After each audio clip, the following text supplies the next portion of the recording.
It's time for the continuation of our interview with Bob Circosta on the podcast, which is all about the world of marketing on television through TV shopping networks and infomercials. Are we on the air? I'm your host, Sean Wilsey, and for over 29 years I've hosted shows on cable shopping networks, generating hundreds of millions of dollars in sales. And now I want to be your guide into this world, explaining how it works, why it works, what doesn't work, and introduce you to the people who are making it the success that it is today. And to that end, we are going to continue our conversation with Bob Circosta. When we left off, we had just finished talking about the presentation, the distribution, how important that is to the early days. And, well, in general, just in large, how important that is, but also in particular into the early days of Home Shopping Club. If your impression of television shopping is what you see right now on QVC and Home Shopping Network, which is the follow-up to Home Shopping Club, what you guys were doing in the 1980s at Home Shopping Club was very different. And maybe we should explain that, because I remember Karen Connolly telling me, who used to be a host at Home Shopping Club, that the hosts were literally plugged into a desk. So maybe you should explain how that worked. Oh, we were plugged into what's called the IFB, Yeah. and that was all plugged in, and the mic, and we had what was called a cop switch, which in broadcasting is nothing new, but it's solely created for if somebody on the air happens to cough or something, they just press the button, it mutes their mic. However, Sure. we used it for communication. You know, when we wanted to talk to the producer, we pressed the cough button or whatever. It was much different because back in the early days, you never saw an item number on the screen. Right. The viewer had to call while the item was on the screen. Once the item left the screen, you couldn't place an order anymore. So there was definite urgency in order, and we kept things going, a lot. And we never promoted any product. You had no idea what was coming up next. And it was a myriad of products every single hour. I mean, you didn't have theme type shows. Right. You never knew what was coming next. You never knew what could be the bargain of the century coming next. Sure. I mean, nobody ever knew. And the one challenge with that we had later on from viewers was that they were complaining because they would look at their TVs and they would have it on for so long that the graphics were burnt into the screen. Oh my God! I remember those days of television. Of course, yes. Yes. So they just couldn't turn it off, so anyhow, yeah, much different in the early days, much different. Oh, remember when I mentioned that for one day on Nationwide, I was Bob and we had the names, right? Yes. But that only lasted one day. Because Bud, at the end of that first day, when we only did $352, he made it quite clear, wait a minute, something's not working. We got here because of such and such. And that's the way we need to be. So the next morning, Budget Bob was reborn on Nationwide TV. Oh my God. And so was everybody else. And that's how, because it creates a warmth. Yeah. And that's what you're after. You're after a relationship. That's the key. Yeah. I always tell people your ability to sell your product is going to directly parallel with your ability to create that relationship with the person that's watching you. So that's of paramount importance to have that relationship. Are we better off today with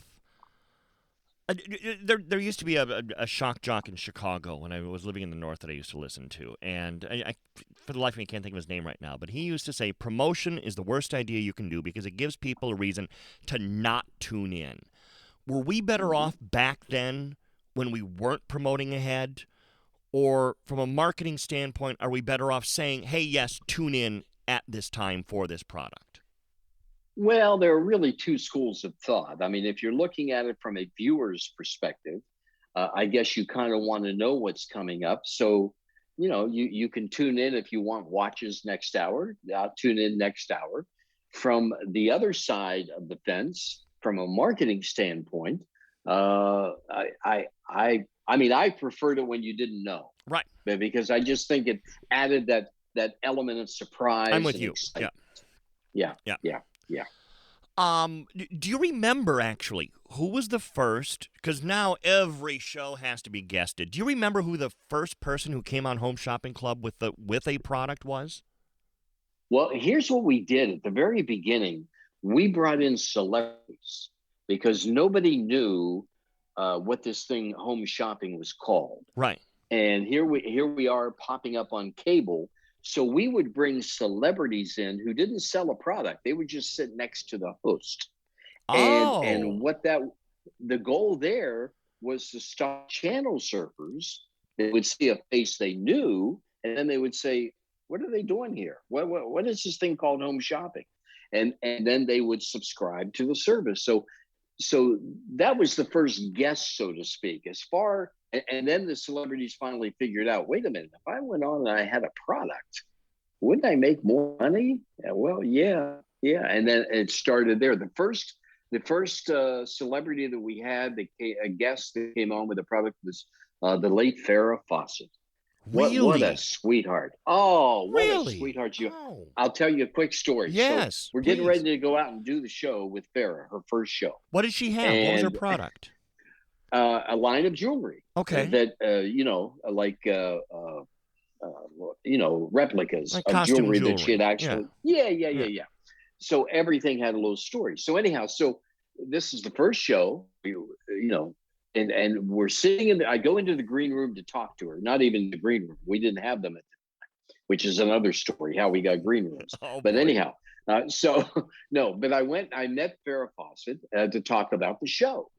And she looked at me. I swear to you, this is the truth. She looked at me. She said, "I hope no one sees me doing this." Wow. Now, this was like 1986, 87, something like that. She was at the peak of her popularity with Charlie's Angels and things like that. And yeah, that's what she said. "I hope no one sees me doing this." So I'm thinking, wow, I really feel good now. I'm motivated. Yeah, no kidding. And I said, what do you mean? And she said, "If anyone sees me doing this, my career is going to be over." And she was there through a favor that she did for somebody who was a jewelry manufacturer. She had no idea what she was getting into. She didn't want to be there. And let me just tell you, in the same sense, she was as sweet as could be, just as wonderful as could be. So we proceeded to go out and do the show. And she figured out she made so much money in a very little span of time, I couldn't get rid of her after that. No kidding. She said, "When can we do this again? When's our next show?" She was very excited. Yeah, and that's how it started. And then we had Phyllis Diller. Remember Phyllis Diller? Oh my gosh, the yes. comedian? What was the? She had a face cream or something because the irony was not lost on anyone. Yes. Because her whole shtick was that she had so many plastic surgeries. Yes. Right? So she came on. It was called Creme de la Vie. That's it. Creme de la Vie. Yep. And it was, and what she said about it was that if she would have known about Creme de la Vie, she never would have had she never would have needed all of the plastic surgery. Oh my! And gosh. she was wonderful. Good? Oh my, she was a pro. She was wonderful. She was an absolute delight. However, if you worked with her after 7 p.m. Oh no. After dinner. Yes. Okay. Yes. She would come in feeling real good. I'm sure. Okay. Yes. And I remember sitting next to her on one of the shows at night, and she would always keep her jokes on little file cards in front of her. Okay. Yeah. So I would glance down, I'd see the joke, and I would feed her the line so she could do the punchline. Right. And she would always say to me, "Well, Bob, I can't figure out how you always know what I'm thinking." And I never told her because I'm looking at your cards. That's how. She was hilarious, and she was wonderful. So those were really the first two guests, so to speak, from the celebrity world, and that's where it all started. Oh my gosh. So it's a success in the 80s. Everybody is loving this Yes. industry. It's doing very well for Home Shopping Club. You guys actually were doing so well, you started up a second network. What was the purpose of the second network? Well, because Roy did not really think that it was a good move that we left our channel position totally up to the cable operators. Okay. They could change the cable position. One day we could be channel 120, and the next day we could be channel 12 or whatever. But it would change all the time. So there was no way to track it Right. because the cable stations got a commission on the sales. So anyhow, so so so they went out and they purchased a lot of low power TV stations. And at that time, we're talking about again the late 80s, early 90s. There were quite a few low power TV stations that were maybe channel 97, Right. channel 109. Okay, It's not like the and 17.2 that we have today or the no, 19.4. These were no. dedicated channels. Oh yeah. We were not that far advanced. So they went out and they bought a whole bunch of these UHF stations that were low powered TV stations. And so we created a second network because we couldn't figure out we're on 24 hours a day. How can we be on more? Sure. Well, create this second network. So now you got two networks going in the same 24-hour period. So anyhow, what happened coincidentally and ironically, Congress passed what's known as the must carry law, which said, in essence, if you are a TV station in a market, you have to be carried on cable. Yeah. So now, all of a sudden, this channel 97 or channel 102 became channel 4, Right. channel 3. So it gained. So here we are. We're on cable on one channel. We're on UHF on the other channel. So we had both networks going at the same time. You'd get off one network and then you'd run over to the other side and do a show on the other network. It was wonderful. It was so exciting. Exciting. And then one day must have been 1986, because I remember you told me the story and I want you to repeat it. You, if I remember correctly, you were on vacation somewhere in Ohio for some reason, I'm thinking. Right. And right. you got a phone call that said, Bob, get back here right now. You want to explain what I'm leading up to with this? What happened? Oh, yeah, that was very interesting. I was in charge of the host at that time, and I wanted to really go back on the air. I missed it. Yeah. And I really wanted to go back on the air. And so I persuaded Bud and Roy to let me do that. But they said, well, you can't be on the air and also be in charge of the host. I said, okay, that's fair. Okay. So we named somebody else as in charge of the host. And I said, you know what? I got vacation coming up. Why don't we do the transition at that point? Why don't we transition to the new person in charge of the host?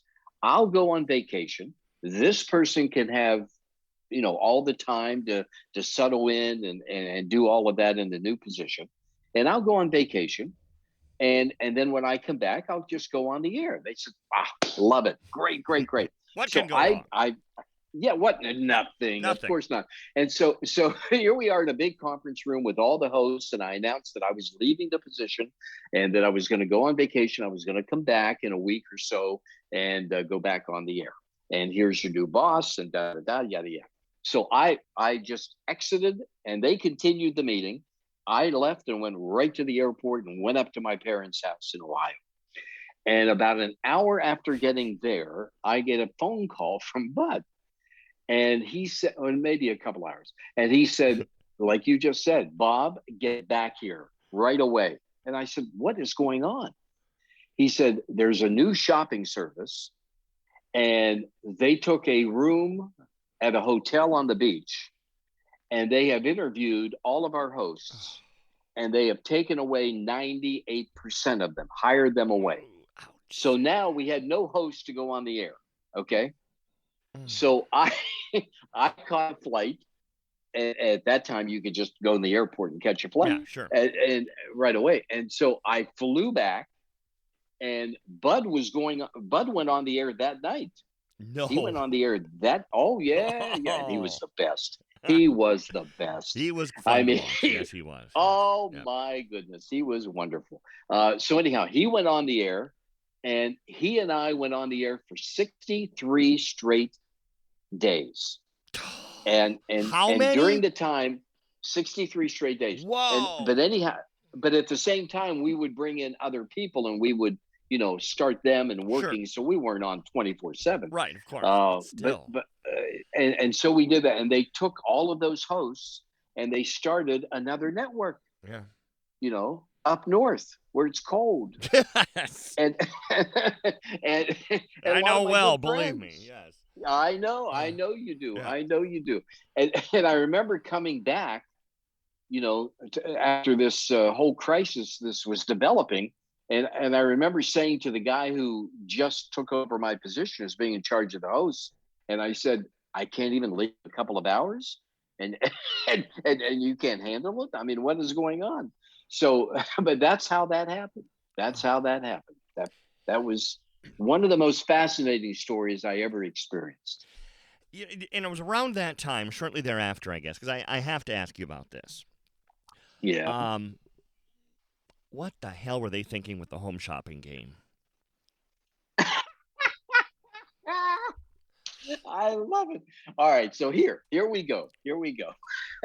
So Bud came up with this idea for the home shopping game, Because y'all were a big and he said, success, so it's, "Well, let's just do what we do." and yeah, and we said, wait a minute, the person that comes up with the idea of how to mesh together entertainment and shopping, Yeah. put those two together, is going to create a whole new industry. Right. All right. So Bud came up with the idea for the home shopping game show. And it was carried on all the CBS owned and operated stations, had great coverage. It was being produced in part by Universal. I mean, we had some heavy ones. And I would fly out to California every Monday, and we'd shoot 5 or 10 shows, whatever. And I'd fly back and go back on the air. And then I would fly back out for 13 weeks.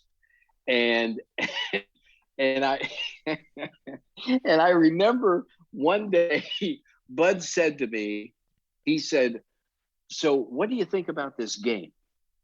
And I said, "Bud, let me put it this way. I'm in the show and I don't know how to play this game." Not a ringing I said, endorsement. No. I think we have a problem here. Oh. And that was one of the challenges, that the game was so confusing. And it was during the Oliver North hearings for the Iran-Contra. Oh, yes. To give it a little time identity. That's how long ago it was. That's so we right. got preempted a lot Yep. because of the hearings, and we just never was able to, keep that audience. And we were on the CBS owned and operated stations right after The Price is Right. Wow. I mean, you can't beat that time No. slot. But so the hearings did not help us because we just couldn't.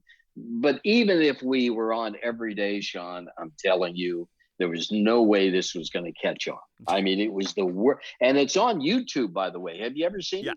I just rewatched. And for some reason, I had these fond memories of it. And it's like, whoa, this really is a train wreck. It's just, this is... I like word games, and I remember it as this interesting word game, but there's this question element and then this bonus round that's like 3 stages, and it just... The host was very good, though, Bob Goen. He seemed like a real professional. Yeah. Yeah, without question. Super guy, and he went on to host Entertainment Tonight after that. Right. So he did great, but I mean, it was just so confusing, and it just didn't hold the attention. And like I said, we're trying to...